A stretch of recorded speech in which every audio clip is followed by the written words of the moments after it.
Doctor said I have an iron deficit. I said, hold your stethoscope. I got solution. This pile of iron must be a milling machine. At least, I hope so.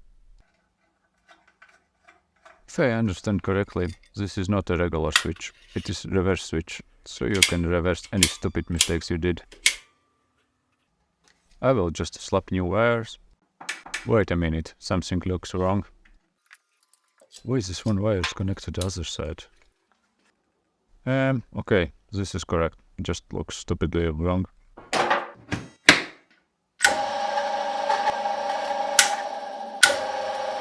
The motor is running. I just need to change the bearings because they are dry, like my bank account.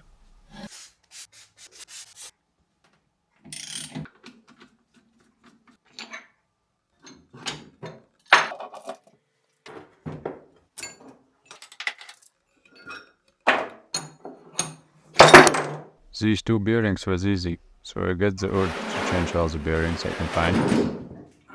This is 1934 tabletop horizontal milling machine. This beast has 3 speeds, and if that's not enough, you can switch from low to high by using a belt.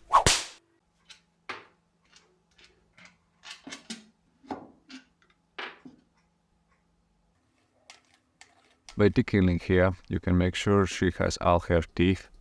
Beside loose gears and worn case seat, this looks far better than my first date.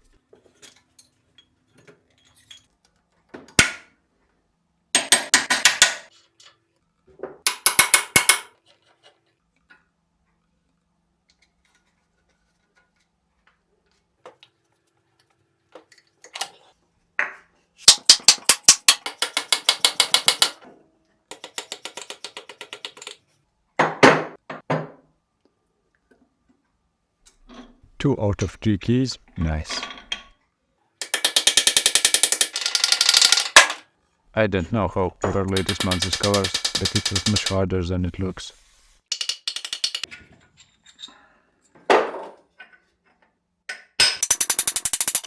Little top and shaft is out.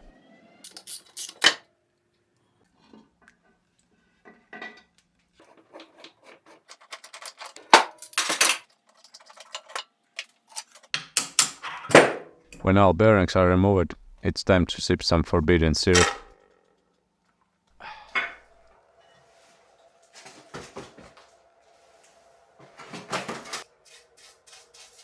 While cleaning the oil, I found there is casting sand left in the corners that has been just painted over. If I am not mistaken, sand and gears are not a great combination. I cleaned that out as well as all the other small parts. There is an old trick to remove bearing cup from its seat. Weld around the inside of the cup and that makes it shrink.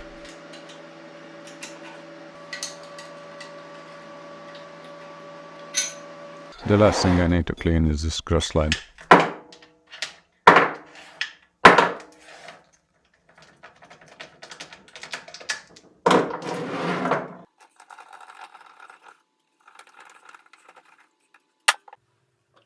This nut is poorly fixed and gives huge backlash, and that's not good for milling.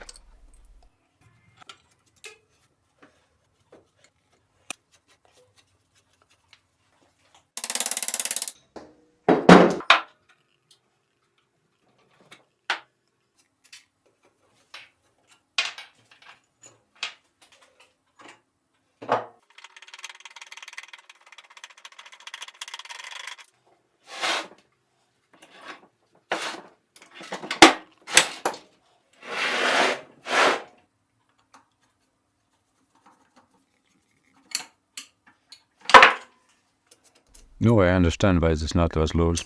You need to disassemble entire cross slide to tighten it.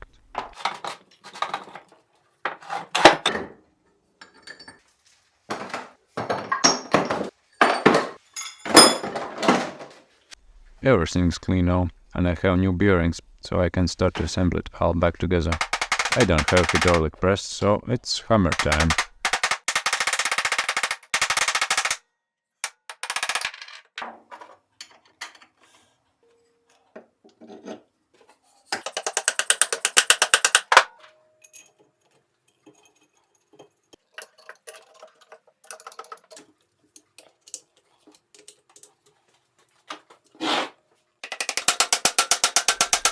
The motor is ready.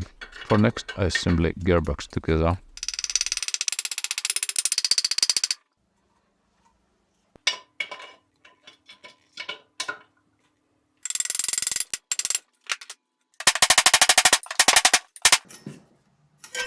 Nothing better than rust on new bearings.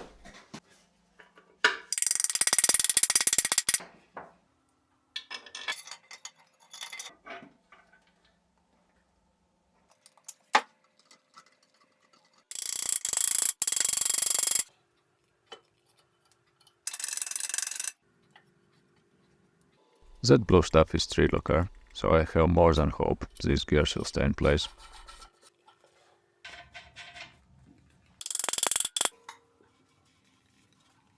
I used silicone sealant for these covers to prevent oil from leaking out.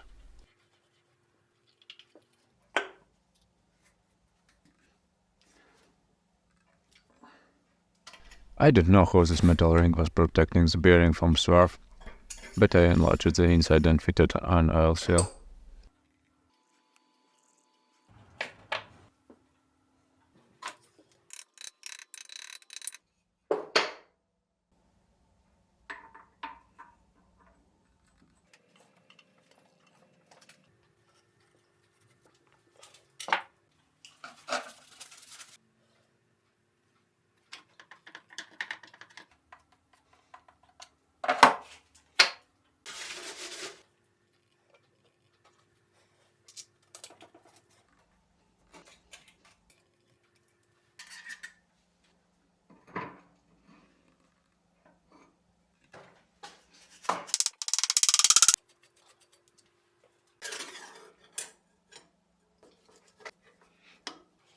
With proper screws and Loctite, I hope this nut will stay in place.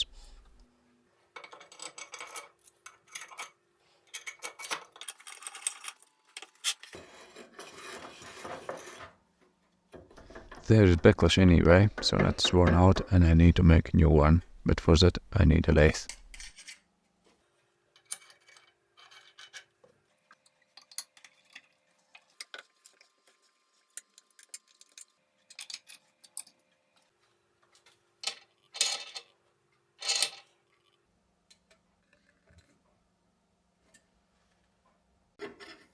Yep, this one also has a lot of experience.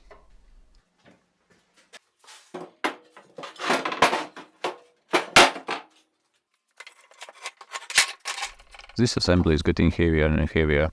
I don't know the total weight of this machine, but it's at least 100 kilos.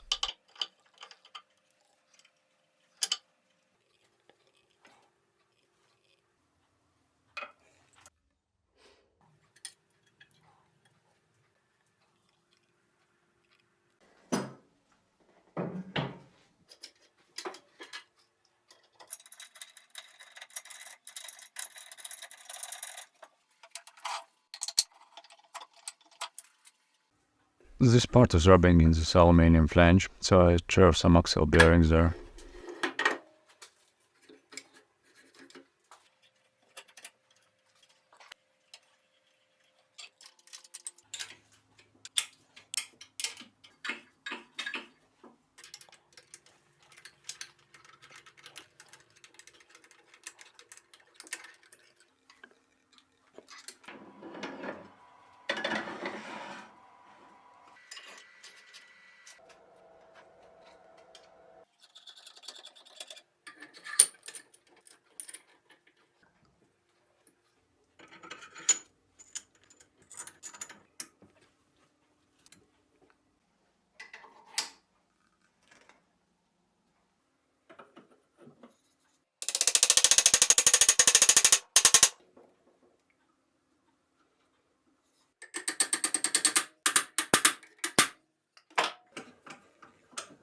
And lastly, I bolt the motor back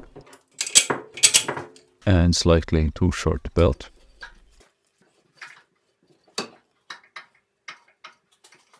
And finishing with wires.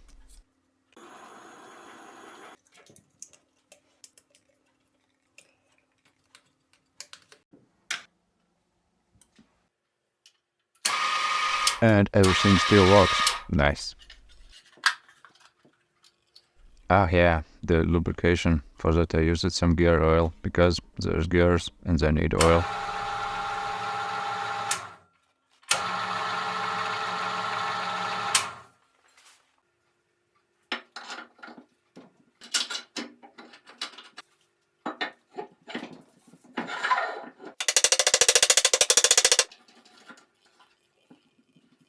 These are the first chips for this machine in over 20 years.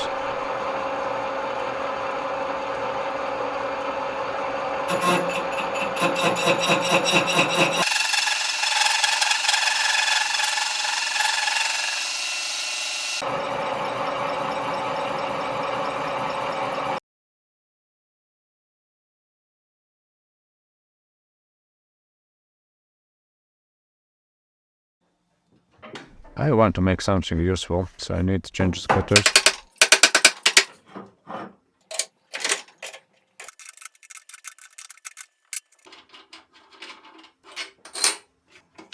If I understand correctly, I can put different cutters on the shaft to create the cutting profile I need.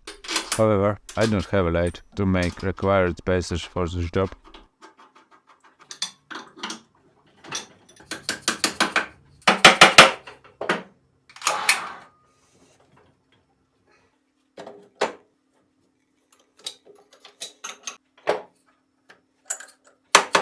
I will make some T-nuts from this broken parting tool.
Making T-nuts was a great initial project to learn how this milling machine operates. I learned a lot, and despite the machine not functioning perfectly, it's operational. My next steps are crafting new nuts and power feed, and that it will be fantastic assistant in my shop. Thanks for watching.